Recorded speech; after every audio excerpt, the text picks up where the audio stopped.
Letter Never Sent, Whispers, Jangles, and Indie Revolution. Decoding the power of REM's mystique. The band's unique ability to blend intellectual depth with compelling musical innovation was central to their enduring appeal and mystique. Letter Never Sent is the 8th song on REM's second album, Reckoning. It's a key track that evokes the album's mood. It's in a Hendrix tuning, meaning it's in E-flat. All the strings are turned down half a step from standard tuning. Once you do that, the guitar produces a more somber and mysterious sound. This adds to the colour of the song.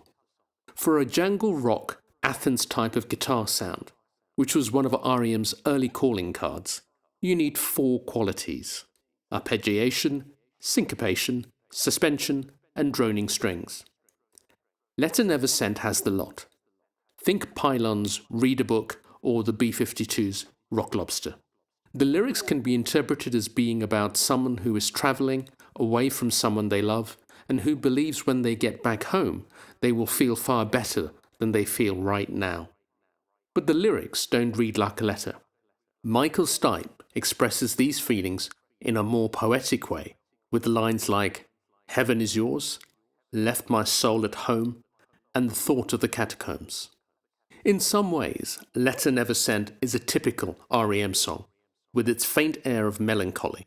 While it has a brash post-punk riff driving it in the verses, it goes into a wistful and mysterious chorus. Alongside songs like South Central Rain, Harbour Coat, Camera, and Time After Time Annalise, the sense of being away from loved ones expressed in Letter Never Sent was a reality the band was experiencing while touring. Reckoning is a much more upfront rock record, unlike REM's hailed debut record Murmur, which was characterised by layers of guitar, strange sounds, indecipherable vocals, and the iconic album cover. However, both records have similar emotional themes. On Murmur, communication is thwarted by shyness or fear of conversation. On Reckoning, distance or storms prevent the narrator from speaking to their friends and loved ones. Trying to wring meaning from an REM song or album as a whole is almost always a challenge. As Eddie Vedder put it at REM's induction into the Rock and Roll Hall of Fame, Michael Stipe was able to inject clear emotional messages into their songs without the listener ever knowing what he was really singing. A good example of how REM tackle language, visuals, and meaning is to contrast the imagery on their first 2 album covers. Murmur presents a greyscape of kudzu, a Japanese climbing plant, covering an entire building. Reckoning's cover has a folk painting of a 2-headed snake or possibly 2 branches of a river in blue, pink, and white. When applied to the meaning of Letter Never Sent, this 2-headed hydra could both denote the excitement of being on the road, travelling from one musical gig to the next, and also the bittersweetness of being away from those you love. This is classic REM. Rather than taking one position in a song, they take 2.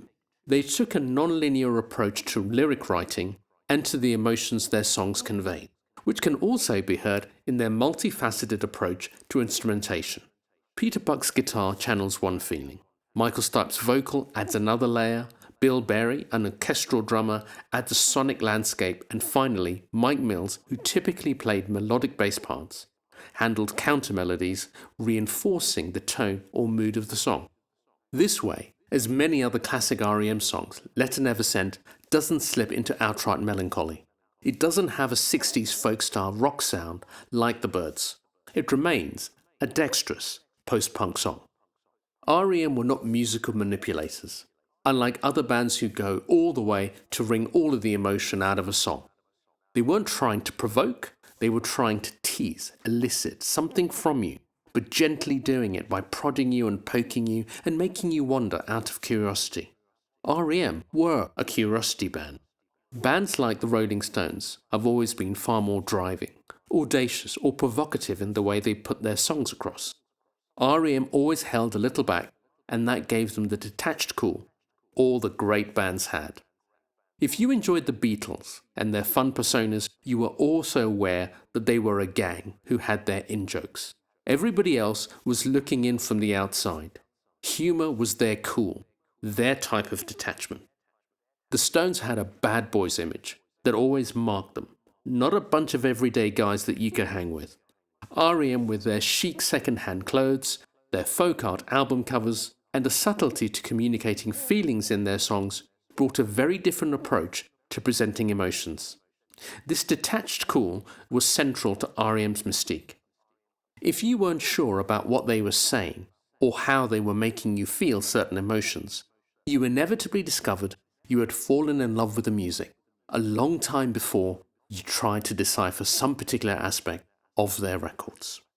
That was Letter Never Sent, Whispers, Jangles, and Indie Revolution, Decoding the Power of REM's Mystique, by RolloGuitar, published by RJ Tosha on Patreon.